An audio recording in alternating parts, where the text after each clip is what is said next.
किल्ले रांगणावर शिवराज्याभिषेक सोहळा मोठ्या उत्साहात संपन्न। शिवराज्याभिषेक सोहळ्याची 351 वर्षपूर्तीचे औचित्य साधत दरवर्षीप्रमाणे दुर्ग शिलेदार भुदरगडच्या वतीने किल्ले रांगणा येथे शिवराज्याभिषेक सोहळ्याचे उत्साहात आयोजन केले होते। यावर्षी रांगणा गडाची स्वच्छता मोहीम हाती घेण्याचा संकल्प दुर्ग शिलेदार ग्रुपने केला होता। त्यानुसार गडावरील रांगणाई देवी, महादेव मंदिर, राजवाडा आदी परिसरांची स्वच्छता करण्यात आली। या स्वच्छतेमध्ये दुर्ग शिलेदारचे अनेक मावळे मोठ्या उत्साहाने सहभागी झाले।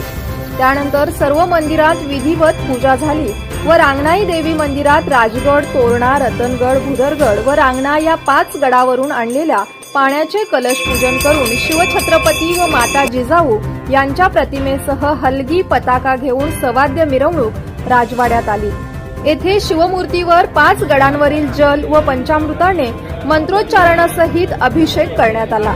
यावेळी दुर्ग शिलेदार व उपस्थित शिवभक्तांनी शिवमूर्तीवर फुलांची उधळण केली। यामध्ये बालकांपासून ते 70 इथल्या वृद्धांचाही समावेश होता।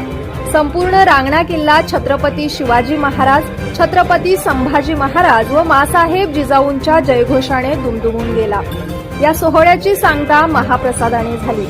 यावेळी दुर्ग शिलेदार ग्रुपचे आनंद देसाई, गारगोटी ग्रामपंचायत लोकनियुक्त सरपंच प्रकाश वासकर, कोल्हापूर जिल्हा डिजिटल मीडिया संपादक पत्रकार संघटनेचे सचिव इंद्रजित मराठे, दत्तात्रय गवसे, डॉक्टर विलास जगताप देसाई, सुशांत गुरव, शरद देसाई, संग्राम देसाई, शरद खोत, मनोज देसाई, रणजित देसाई, विनायक सुतार, युवराज मगदूम, त्याचबरोबर तालुक्यातील व जिल्ह्यातील शिवप्रेमी आणि मावळे मोठ्या संख्येने उपस्थित होते। आवाज कोल्हापूरसाठी सायली मराठे।